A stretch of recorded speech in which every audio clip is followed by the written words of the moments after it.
All right. Hi, everyone. Thanks for joining our webinar today. My name is Clark and I'll be your host. I'm excited for today's session where Caitlin and I will talk about how you can improve your customer experience and meet customer expectations by implementing a fully digital customer onboarding process. I'm joined by Caitlin, who is our onboarding solution specialist here at Creditor Watch. Thanks, Clark. Hi, everyone. It's great to see you all online today. And yeah, I look forward to taking you through our onboarding solutions. Awesome.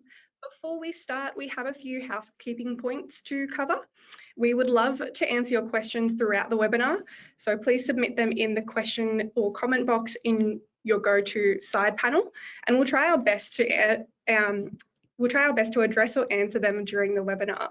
If we don't get to it, we will reach out after the session via email. Also, we have a few poll questions throughout the session and would really appreciate your input by selecting one of the answers in the pop-up box and clicking submit.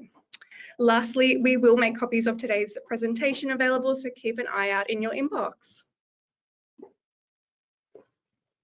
Clark, before you continue, I just want to check, I don't think the slides are moving on the screen. Let me just check that one moment. Just before we move on.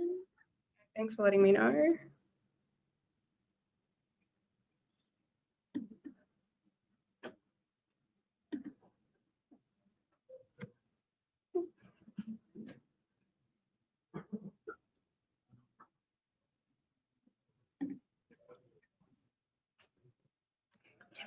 Awesome. Is that all working now? You can see that?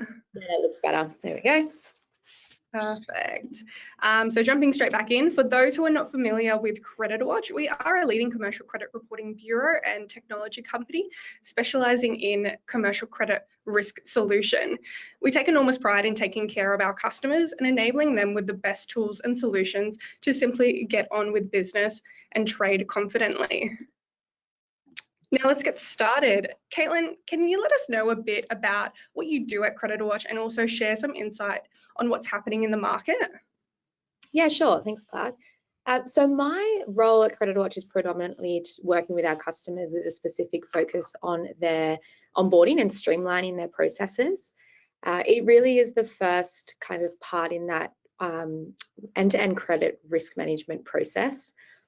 What we're seeing at the moment, other than the actual risk management, we see a huge shift for businesses wanting to digitize and streamline their actual onboarding for their customers. They want to give them a really great user experience, and that's essentially online these days. And as you can see on the slides, these are three key factors that play into that. So you want to be able to apply from anywhere, make it really easy. Professional branding the whole way through the application, so the customer is confident who they're providing their information to, and then actually having an easy way for them to give you that information, making it simple, making it easy. Yeah, that's right. Let's discuss those points. We all expect to do everything online, no matter where we are. Many business owners and operators are mobile, at restaurants, shops, in office, or at client sites, and etc. with mobile devices like iPads and limited access to printers and scanners. Yeah, just on that, with the printers and scanners, that's a huge one as well. Basically, for any paper-based application, you are requiring that the applicant's going to have access to these. So, for example, they could have your onboarding form next to them on their desk, already signed, ready to go, but they're just waiting until they're actually in front of a scanner to be able to get that information back to you. So that can already halt the process before you can even start to assess them.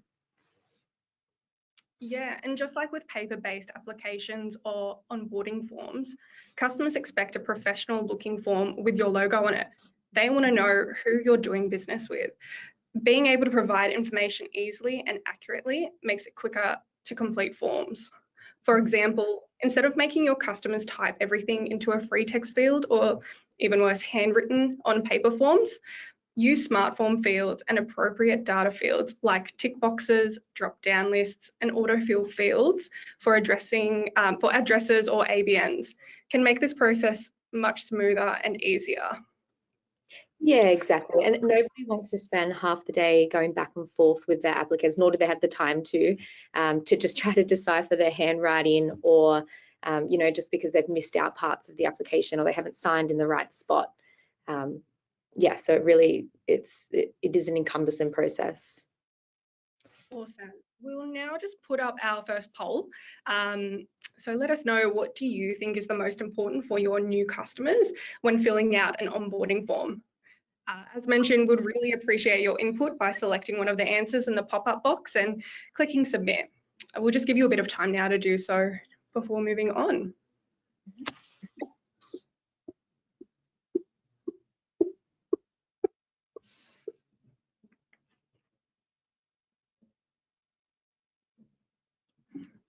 Awesome. Let's go on to our next one.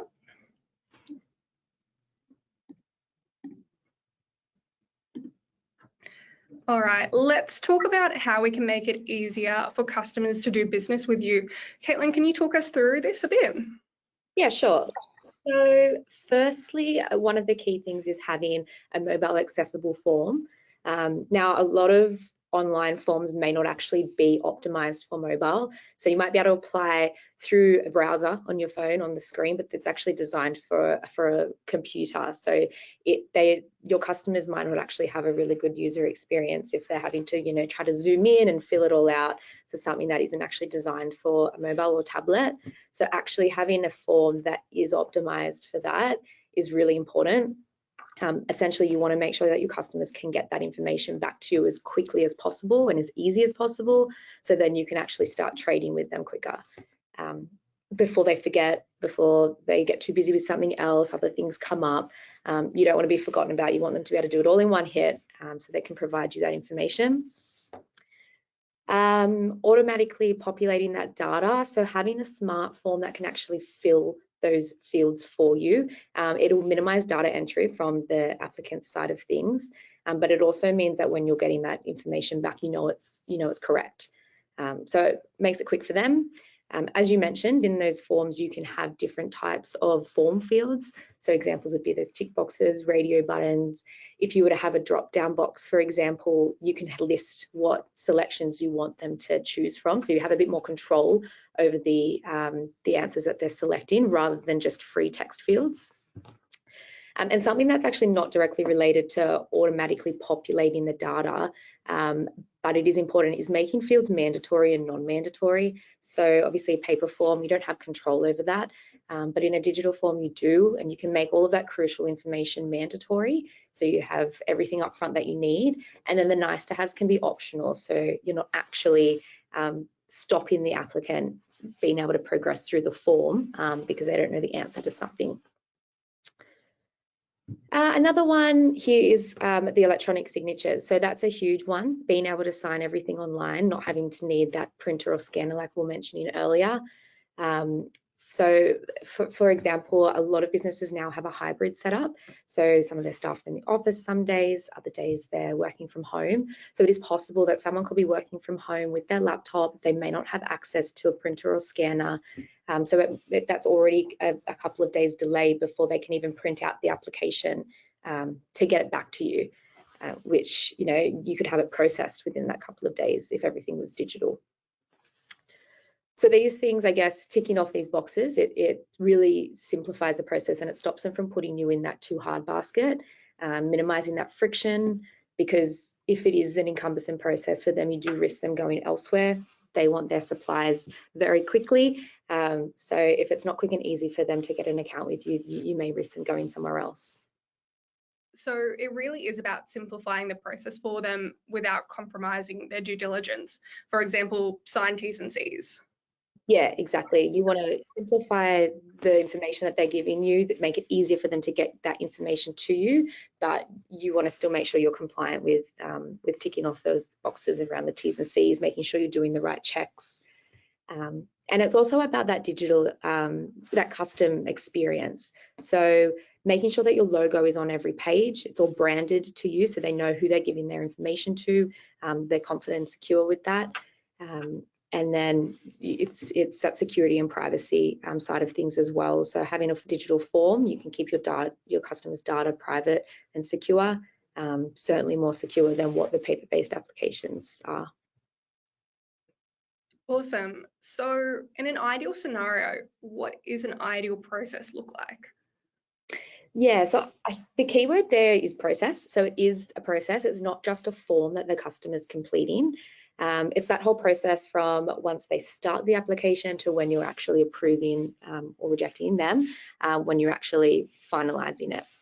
So I always say there's three kind of parts to it. First part would be that good customer experience. Second part is making sure you're compliant and making sure the terms and conditions are signed, you're doing your checks. And then the third part is actually making that side easier for you when you are actually processing those applications and managing it all, because that could be obviously paperwork everywhere if you are doing paper-based, but you can kind of keep yourself organized if it's all on a digital platform. So I guess that process would look like customer can quickly apply, give you that information. It's accurate information. So we're having those ABNs, that entity details, are validated as they're populating throughout the form. Quick for them, you know you're getting the correct details when they actually come through. You have the e-signatures automatically triggered to where they need to go. So for example, if the directors are the ones that are required to sign off your terms and conditions or your guarantees, then they will go sent straight out to the directors. Once you do have all that information back, it's all in that one spot so you can conduct your due diligence easily. We're automating a copy of the credit report, the ASIC information. We give you a system recommendation. So based on a few main things on their credit report, if there's been any defaults lodged against them, adverse directorship, things like that we can flag, refer for. So you get a really quick snapshot as soon as you log in. And it is all in that one spot. So all of those things are pulled into the one portal as soon as that applicant hits that submit button. And then when you are ready to approve them, the system also helps automate that process as well. So we'll automate those approval emails, which are all customizable. We'll automate adding that customer to your monitoring list. So in CreditWatch, you can have your customer list in there. We'll basically monitor them for you, and any changes, you'll get those alerts while you keep trading with them. And then something new that is going to come out soon as well is the automation or the prompt for registering on PPSR. So if you are set up to register PPSR, then that will actually prompt at the time of approving that application as well. So one less thing you have to go and do manually, but also one less thing you have to think about because the system's going to remind you and prompt you to actually action that. And then you open up the customer's account, you can start trading with them. So that process can take minutes to complete. In paper applications, this could be weeks, just because you're waiting for somebody to send you back a printed, signed, scanned copy of those documents. So we said businesses can get this all set up quite quickly. Could you tell us a bit more how? Yeah, so we've actually created an out-of-the-box onboarding solution that we can add custom branding to for our customers. So you don't need to actually have you don't actually need to have a process in place currently. You don't even need to have a form. We can actually provide you our best practice solution. Use your logo, use your branding colors. We'll get a copy of your terms and conditions and we can set that up in the e-signature. And basically away you go. So you really only need to provide us your logo and your terms, and then our team can do the rest of that for you. Awesome. And what kind of businesses would this suit? I think it's probably suit the average SMEs in Australia. So they're already onboarding, they're already extending credit, they're thinking about simplifying that process or digitizing it. This solution works for about 90% of our customers. It does suit a vast majority of businesses that are wanting to improve the experience for their customers, but also their credit management processes. However, they might not require all the bells and whistles of, a fully customized solution. Awesome. And thanks, Caitlin. And speaking of all the bells and whistles, a fully customized solution would take longer to set up, but not every business needs it. Can customized solutions accommodate to more complex needs? Yeah, definitely. So the out-of-the-box solution will work for many. But of course, there's businesses out there that will require a more complex solution to actually suit what their requirements are. But like you said, it does take a little bit longer to configure, but we definitely have the functionality and capabilities to really tailor a solution to a business that might have more complex needs. And what kind of businesses would this suit? Was that sorry, yeah. So I think it's probably more your multinational businesses. They might have different offices, different branches, potentially customers that have different levels of approval. So there's a whole heap of things that we can do. So for example, we can do customized forms. So it might not be a credit application. It might be a COD form, an internal form. Some people have a form that's specifically designed for their larger customers. So those key account customers that you might ask for different information from, or not as much information, for example. We can configure workflows as well. So different labels and statuses. We can have customized email notifications. Some users that do have really large volumes coming in do need more automation. So for example, we can even customize those system recommendations that I was mentioning. So those things that we're pinging based off their credit report or even answers within their application, we can customize to somebody's internal matrix that they use for when they're assessing their applications. So an example would be if they've requested over $50,000 of credit, and there's a default within the last 5 years, then that has to be a refer, and then maybe that has to get approved by higher management, for example. So we can set all of that up to really make that work and streamline the process for that specific business. We can also do other things above and beyond the ordinary. So things like liquor license verification is something that we have as well. So those businesses that are making sure they have to verify that before they can actually process orders and approve applications, we can have that all part of the form as well. Awesome, and there's some really great customizations there. And what business would be utilizing these types? Yes, so a lot, I mean, again, it's those bigger ones. Businesses that with the different levels in the organizations, I have a customer we set up that had different levels of delegation of authority for who can approve what. They might have a big credit team internally and need different workflows for different forms. If there are multiple different forms, they might need different customizations and content in different emails. But yeah, we can definitely customize those solutions to them. There's a lot that we can actually do in that space. Awesome, and we do just have a quick question that's come through. Are electronic signatures legally accepted? Could you give us a bit of information on that? Yeah, so the electronic signatures are legally accepted, so they all comply by the Transaction Act. We use ANICHA, and the New South Wales government actually have them listed on their website as an approved supplier as well. So definitely safe, definitely secure. We can actually provide you some more information as well after this if you're interested. Just some documents and information around that, just so peace of mind. Awesome, great.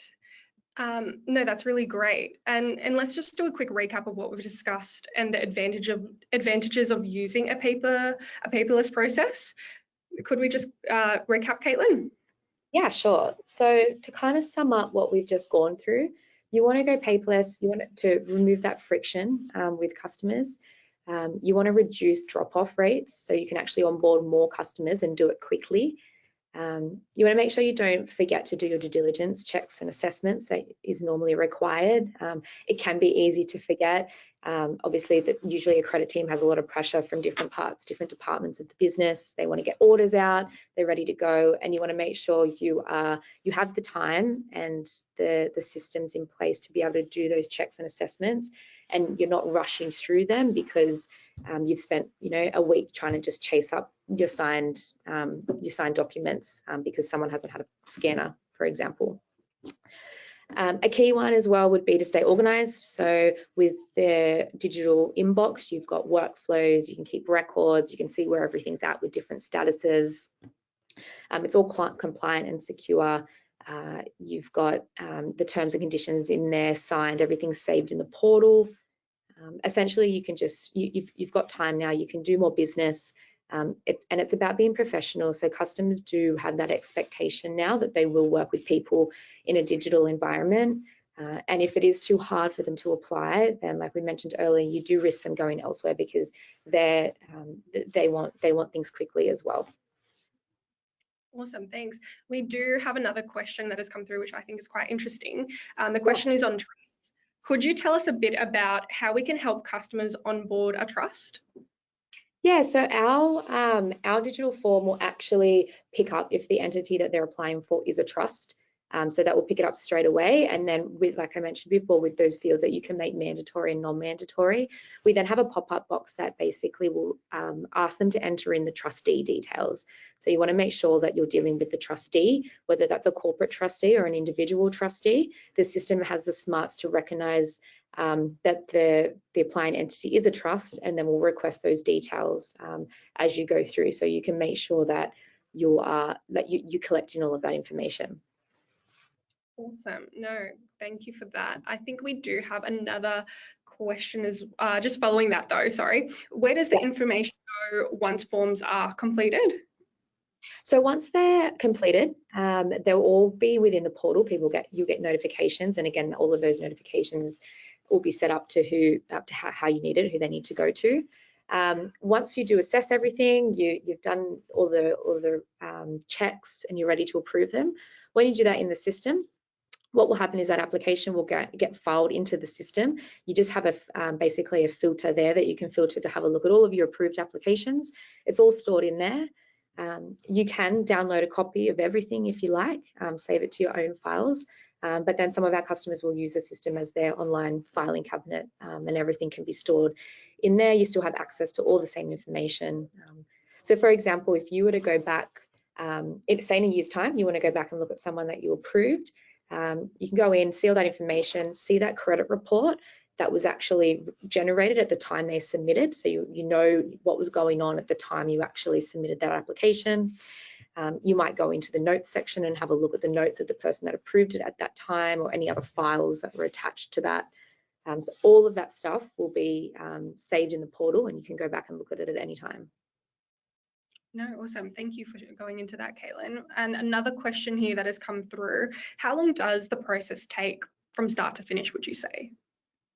So it can be really quick. The applicants can apply within minutes, and then you've got everything in the right spot to actually process the due diligence and submit, do that approval, or hopefully approval. It depends on, I guess, your level of due diligence, what you're doing. So we can automate the recommendation, the credit report, the ASIC information. I think the key part is that you now have the time to spend on that due diligence part.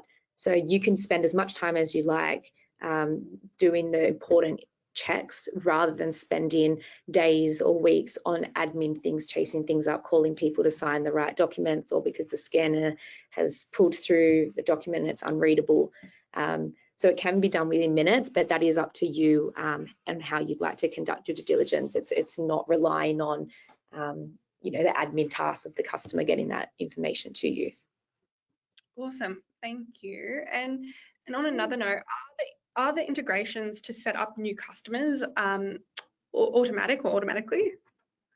So if that kind of means setting them up in your own system, we do have APIs available. So some of our customers do have access to the APIs, and they will set up that pool of the data themselves. So you can make calls and pull that information into your own systems, so it can set up the account in your own CRM or ERP system.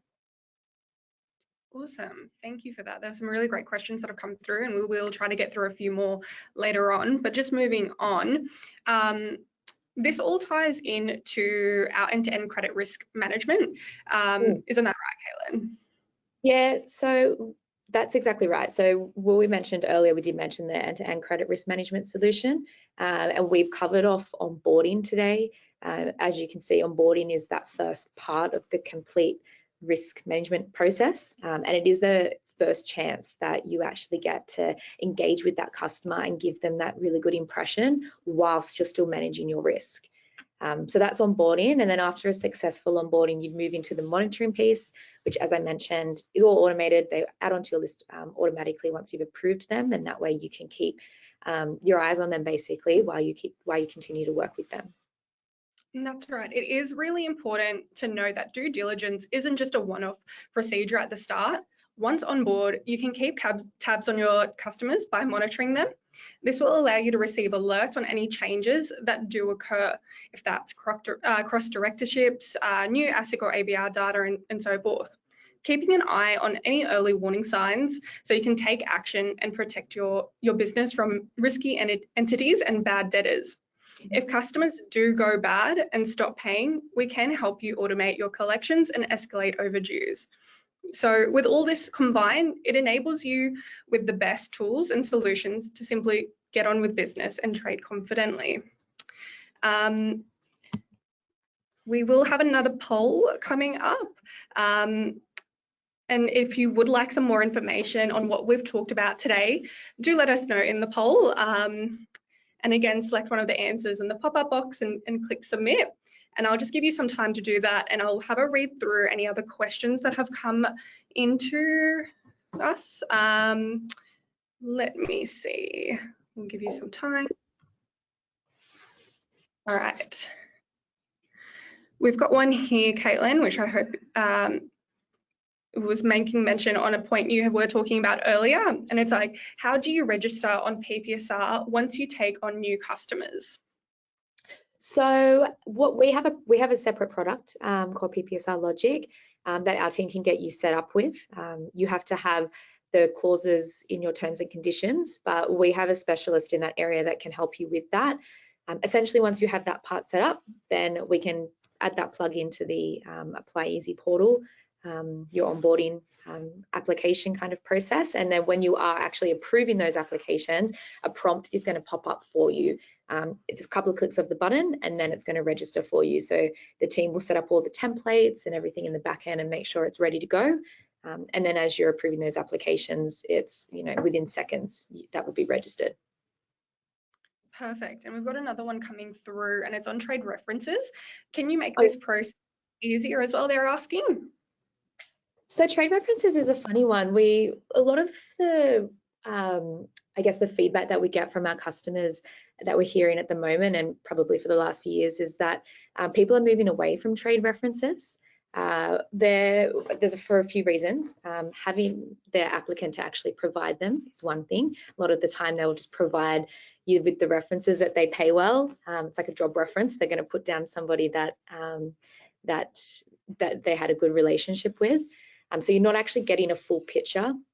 So that's them providing you the information. The other one is actually you then having to contact those references. So it does add an extra step in that process, which it can take time. You emailing, picking up the phone. When we do speak to customers, a lot of the time they do say it's very rare that they actually get a bad response, and hence because the applicant's only putting down people that they do pay well. And then the other thing is a lot of businesses won't actually provide a trade reference anymore. So they're busy doing their stuff as well. They actually don't have the time to respond. They don't really want to put their name down to someone as well. So I guess what we can do, and we do have customers doing it, we collect the information. And again, if that is important to you, then you can have, you know, maybe 3 in there, 2 mandatory and 1 optional, or maybe 1 mandatory. Collect that information. You could even decide once you are assessing that application whether you do want to then contact them. You might decide, you know what, everything looks good, and we're going to approve them. Sometimes it's more peace of mind that you know that they can put down at least, you know, 3 people that they do pay well. Another part of that is in the credit report, we have what we call payment rating information. So what that information comes from is we have integrations with our smaller customers, MYOB and Xero accounts, to actually see, you know, their trade lines, and our larger customers upload their ATVs. So we can actually process that information, and we can give you real data on how that entity is paying other businesses. So you can definitely use that. That's all in the credit report. we're not necessarily saying don't do trade references, but you could definitely do them, use that in conjunction with the credit report and all the other information, the data that's coming through, and basically pushing into that system in the one spot for you. Awesome. Thank you, Caitlin. I'll just see if there's any other questions we could answer now, but I think it would be best maybe to take a few of these offline and we can get back to you. But look, I really appreciate everyone and thank you for joining us today. I hope you found today's session very insightful, and thank you, Caitlin, for speaking to us. No problem. Thanks, Clark. Thanks, everyone, for joining. We've got your details now in the poll if you ask to be contacted, so we will reach out and talk to you soon. Thanks again. Thanks, everyone. Have a nice Thursday.